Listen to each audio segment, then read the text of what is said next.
Hello, my name is Jacqueline McGuire and I live in Maple Ridge, British Columbia, which is about 45 minutes outside of Vancouver. Thank you for viewing my capstone presentation, and I've chosen to do a PowerPoint, and I also did a photo collage of my PowerPoint slides, and I've included a photo of it in this presentation. I've been a practicing social worker for about 30 years, and I graduated with my BSW in 1990 from the University of Victoria. I spent the last 27 years working for the provincial government in the field of child welfare, and most of that time has been working in permanency planning, placing kids who are in foster care into adoptive homes. I've experienced a great deal of growth on both a personal and professional level as I moved through the MSW program, considering how much has changed since I left university all those years ago. Throughout my career, I've mainly worked with individuals and families, and although I feel like I've learned a great deal from all these courses, I feel I've gained a significant knowledge of social justice initiatives and the importance of social work practice in improving conditions on a community and societal level. The capstone presentation was challenging in narrowing my scope to a limited number of themes, concerning how much I've learned over the past 2 years. The overarching theme of my project was to create a visual that mirrored my learning style through the use of knowledge mobilization tools such as a mind map, photos, plain language captions, wordles, and an infographic. I've been asked many times what my plan is when I graduate, and what has stood out for me is an interest in leadership opportunities in the area of permanency planning for children in foster care. I'm passionate about this field, and as I moved through the program, I also began exploring leadership possibilities. I have a much better understanding of my leadership style and hope to use my skills and knowledge and to move into a practice consultant or analyst position. Thank you and enjoy.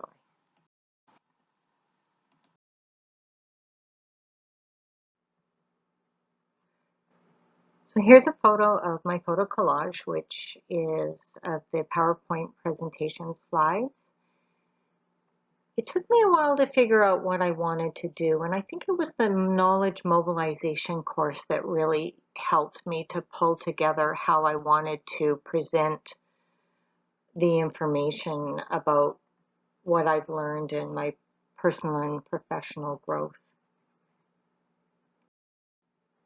These slide photos represent social justice and social determinants of health, my practicum learning outcomes, my personal leadership style, self-care and work-life balance, and knowledge exchange tools and evidence-based practice.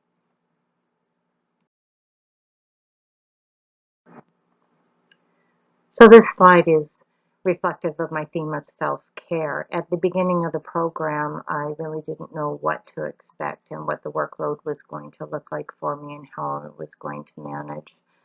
And I do need to give a tremendous amount of credit to my classmates for sharing their experiences in managing family, high-stress jobs, and the demands of a master's program. This last photo that's on this slide was taken of my son and I, and it was at the beginning of, for both of us, entering university programs. And yes, we looked pretty happy there, and I think we were. We didn't look nearly as happy by December, and that's when I realized that self-care was going to need to be a priority. Fun fact, that photo was taken at a Coldplay concert at the end of September.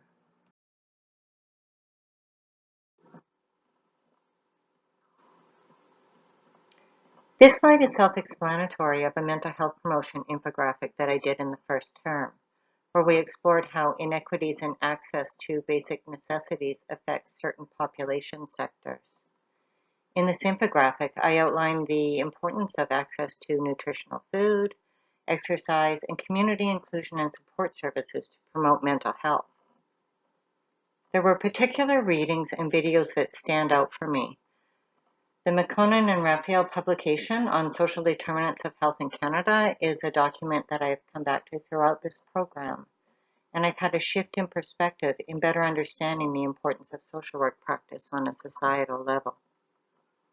I was particularly moved by the Brave-Hearted Women video with the Indigenous women talking about the issues faced by First Nations women and mothers, the impact of fracking, living on contaminated land, poverty and food insecurity, domestic violence, sexual assaults, and that women are going missing along the pipelines.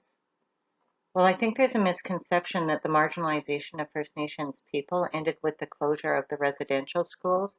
I learned that we really are only hitting the tip of the iceberg when it comes to meaningful implementation of the Truth and Reconciliation initiatives.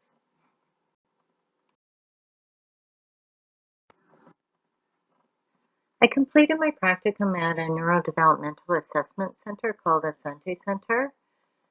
The center specializes in FASD assessments, although they do autism and neuropsych assessments as well. At the time, there was a huge influx of youth justice referrals as the funding has doubled for this program. And there was an increase in referrals from Indigenous communities through Jordan's principal funding. Housing with the Asante Center is a Native Court Counseling Association initiative called the Through an Aboriginal Lens Program, or TAL.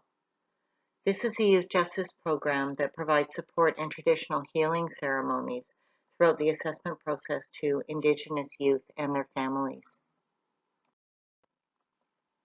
The center has an interdisciplinary team of pediatricians, psychologists, speech and language therapists, and community and family support workers, but I was the only social worker at the agency. What I noticed was that there wasn't a comprehensive social history template, and with the influx of Indigenous clients coming through the center, the team and executive director really welcomed a social work perspective. I was very fortunate to have an external MSW practicum supervisor who works in youth forensics. And she's also a strong advocate for the importance of social and socioeconomic history to making a diagnosis. As a result, the agency hired an Indigenous social history writer as an integral part of the team.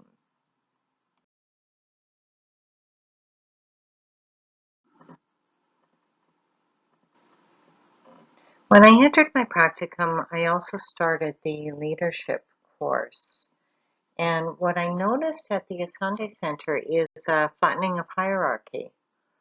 Although the executive director, Allison Wong, is the top decision maker when it comes to projects she's working on, at the client service delivery level, all of the staff members, from administrative staff to medical staff, psychologists, community support workers, they all have a voice and they are all recognized for the important role they play in the operation of the center. The culture of the center makes it different from other diagnostic centers as it's very family oriented. The staff are cared for and respected, and the culture is maintained in how everyone works together and how they work with clients. Allison is a third leader in the 17 years the organization has been in existence, and the culture of caring and respect has been in place since the agency opened its doors. This has been a great learning experience in how good leadership makes all the difference in the culture of an organization and in providing client-centered services. I've learned a great deal about leadership through this practicum, and my practice has been influenced positively by this experience. By observing a different leadership than what I'm accustomed to, it's inspiring to see effective, transformational, and servant leadership styles being used. I see where I have much to learn about organizational management, but I do see a tendency in myself to have servant leadership qualities.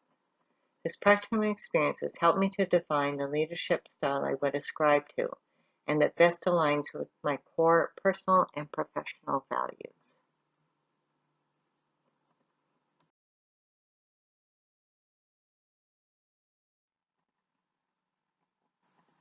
In several of the core competencies, I reflect on working with children who've experienced trauma, and I review social histories that include details of severe abuse and neglect.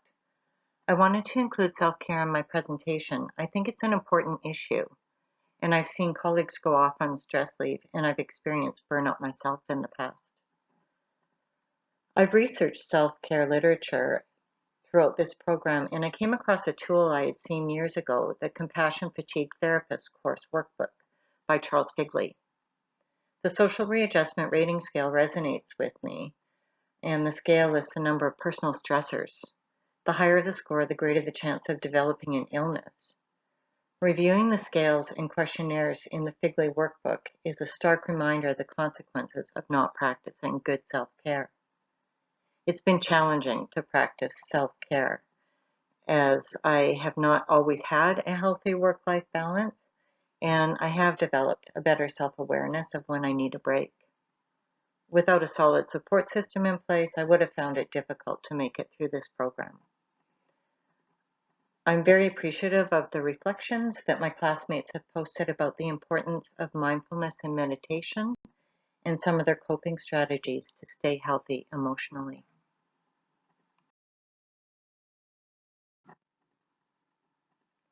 The knowledge mobilization course was helpful in developing my capstone project, and the visual tools that I used in my project of mind maps, infographics, and Wordles are reflective of my own learning style.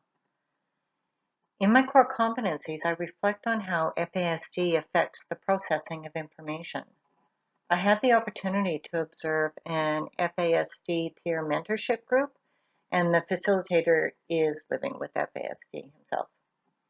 He talked about being labeled by the school as a lazy child and the misinformation that was out there on the internet.